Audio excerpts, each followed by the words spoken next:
when a soup becomes a stew. It's a beautiful story. I cannot wait to show you. I'm Alison Roman, and I'm going to be making a spiced chickpea stew with coconut and turmeric. This is also affectionately known as #TheStew, and it is definitely one of my more popular recipes. People love to cook the stew. It is truly an all seasons delight. Part of the reason I think that it has been so popular is because you're mostly making it with pantry staples. I love garlic, I love ginger, I love coconut milk, I love lots of dark leafy greens, herbs.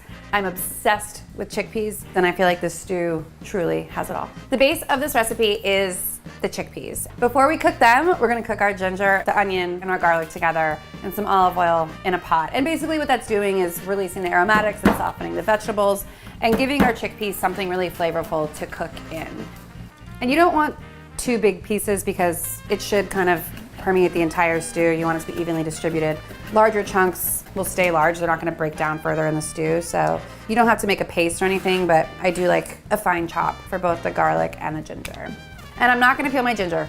You can peel it if you want. You can't make me. I feel like it doesn't matter. Peel on the outside is so thin that honestly, you won't know that it's there. I feel like the easiest way to cut ginger is by slicing it. I do find it to be the most efficient. And the onion, you just want to make sure that the pieces aren't too large. They don't need to be as small as the ginger or the garlic, but you don't want like any noticeably large pieces.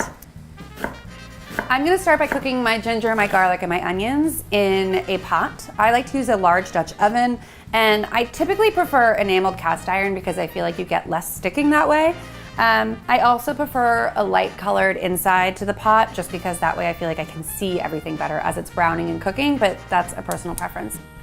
Chickpeas love olive oil, and so don't be afraid to use a little bit more just to like give them some extra love. And just to get those started, I'm gonna add all of these friends in there and season, as always, with salt and pepper.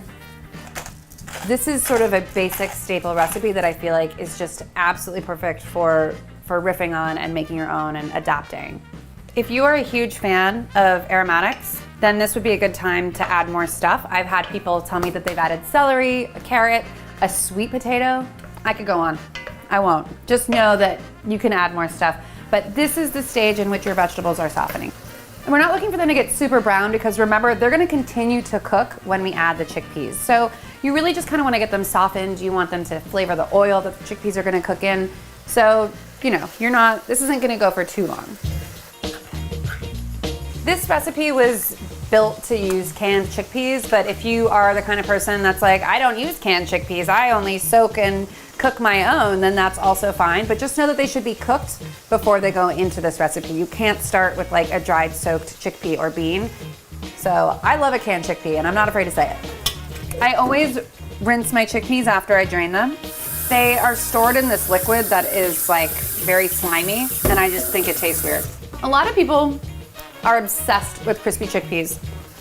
You know, I've heard a lot of people say, oh, I've taken the chickpeas and I pat them dry afterwards so they crisp in this, and that's fine. You can go to town, do whatever you need. I'm not gonna do that. I don't feel the need to towel them off. Extremely spoiled chickpeas, hand dried. Each one, a little towel. So we're almost there. You can see like the onion is getting pretty translucent. Things are really sizzling away in there and it smells amazing. So these chickpeas are going in. They're also gonna get some salt and pepper. And now is the time we're also gonna add our spices, which make this spiced. I'm gonna add crushed red chili flake because I like things spicy. I feel like I say that 1,000 times. And then turmeric. I'm using ground and dried turmeric. And the reason I'm doing that is because it is a pantry staple for me at least, and I think it should be for you as well. The nice thing about cooking with turmeric is that a little bit really does go a long way. And not only is that amount gonna flavor everything really nicely, but it's gonna turn everything this really beautiful golden electric neon color. I'm gonna stop touching these chickpeas, although I love to fuss, I'm not gonna fuss. And I'm just gonna kind of let the ones on the bottom get a little crispy, a little frazzled around the edges. So I'm gonna let them hang out in here for like 5 to 7 minutes-ish, but don't worry, I'll show you what they should look like when they're there. This stage, which is not only browning them on the outside, but helping them to start break down is actually really important. So if you see them and they do look like they're kind of becoming a little bit mushier or falling apart or sticking, that's totally fine. It's natural, it's cool, it's expected. Don't panic. I'm gonna take some of these chickpeas out so we can use them for garnish later. They're not meant to be like crispy chickpea like bar snacks. They're just meant to be whole and a little frazzled and frizzled and hold their shape at the end. So when you sprinkle them on top, they give you something to eat other than like a creamy bowl of deliciousness. Meanwhile, I'm gonna open up my coconut milk. I use a full fat coconut milk. There is no other coconut milk in my opinion. You show me a can of light coconut milk, I don't even see it. I don't even know what you're talking about. Never even heard of it. Doesn't exist. This is really nice. I shook them before to kind of prevent that separation of fat. But if you open up your can and there's a layer of fat and a layer of solids, that's fine too. It's just once it gets added to the pot, it'll absolutely come together and emulsify. And as I'm adding that liquid, I really do want to pay attention to scrape up all those bits on the bottom that have formed. That's like our ginger, our garlic, the chickpeas that have started to kind of crumble and fall apart. And all that is going to come back into the liquid, flavor it, and also thicken our stew. And then I'm gonna add 2 cups of broth. A can is a little less than 2 cups, so I'll fill it up and then add a splash. If you were concerned about this being vegetarian or vegan, you can absolutely go ahead and use chicken broth or chicken stock. It will be excellent that way as well. All right, so all of our liquid is in there. I'm gonna go ahead and season it again with salt and pepper. And then I'm gonna let this simmer because right now, yeah, it is a little soupy, I'm not gonna lie. But after it simmers, it's gonna thicken and become a stew.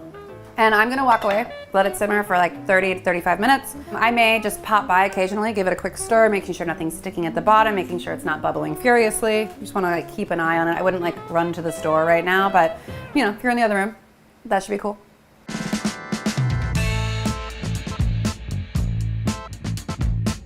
Another place that you can modify this recipe, make it your own, is by choosing the types of greens that you like the most. I like to use kale and Swiss chard because I find them to be the hardiest, and they also wilt down really beautifully, and they also kind of, you know, hold their shape. They stand up to the stew. Something like spinach is nice, but I find it just kind of like disappears into the stew. It's like a whisper of spinach. And I love leafy greens, and I really want to taste them. I want to see them. I want to eat them, which is why I go for something a bit heartier like this.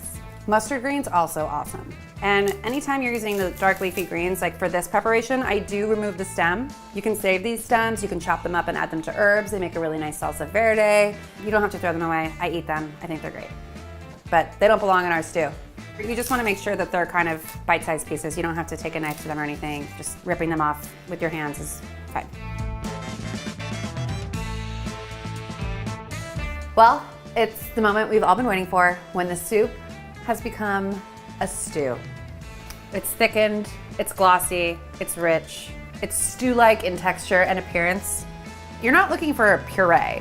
Stews are still a liquid. It should still be something that you can eat with a spoon and eat a lot of without being like, oh my God, I just ate a paste of chickpeas. If for whatever reason in that first chickpea cook, you feel like your chickpeas didn't break down enough, now would be a really good time to take the back of your spoon and just kind of lightly crush any chickpeas that you feel like need to be crushed. I really enjoy the like broken up pieces coupled with the whole pieces, but just know that, you know, if it is feeling still very watery at this point, doing that and simmering it for another 5 to 10 minutes is gonna help you thicken the stew. But to me, this is absolutely perfect. This is also the stage, like if I were gonna make this ahead of time, I would stop here, and whenever you're ready to eat it, that's when you add the greens. These do not keep well, in my opinion. I feel like this is something that you wanna add when you're ready to eat. Just kind of press them in there. I like it when they still seem really bright green and kind of fresh. Once they're all submerged, I'll let them cook for like a minute or 2, just to kind of make sure that they've gotten to know the stew. They're well acquainted. There's no awkward silence in there. But that is pretty much it. That's the stew. And that's the stew. That's my new tagline. And that's the stew. No. So I think the only important part of plating the stew is making sure you get, you know, enough chickpeas and enough greens and enough of the brothy business in one bowlful. This is delicious as is and on its own, but when you top it with stuff, adding texture and different flavors and herbs and more spices, then it becomes something really, really exciting. You can top it with some yogurt, some more of your little chickpeas, some mint. I call for mint in the recipe because I love the ginger, the garlic, the mint, the yogurt. Some people prefer cilantro. If that's really more your speed or if that's what you have, great. Parsley also works. And then if you want some more chili flake, and then sometimes I'll just like dip my spoon in the turmeric and like sprinkle it over. Very technical technique. And then finish it with some olive oil. The yogurt that I'm using is a full-fat Greek yogurt, which is very tangy. But if you feel like your yogurt isn't that tangy or you just kind of miss that acidity anyway, then I welcome you to use a squeeze of lime or lemon or something like that to finish your stew as well. And that's the stew. Yeah, that is the stew. That's the stew. There she is.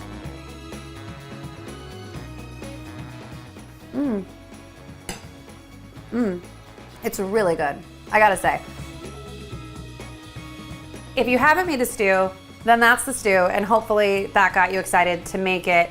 If you have made it, I thank you for that. I appreciate you. The stew appreciates you. And if you like that, there's more where that came from on New York Times Cooking.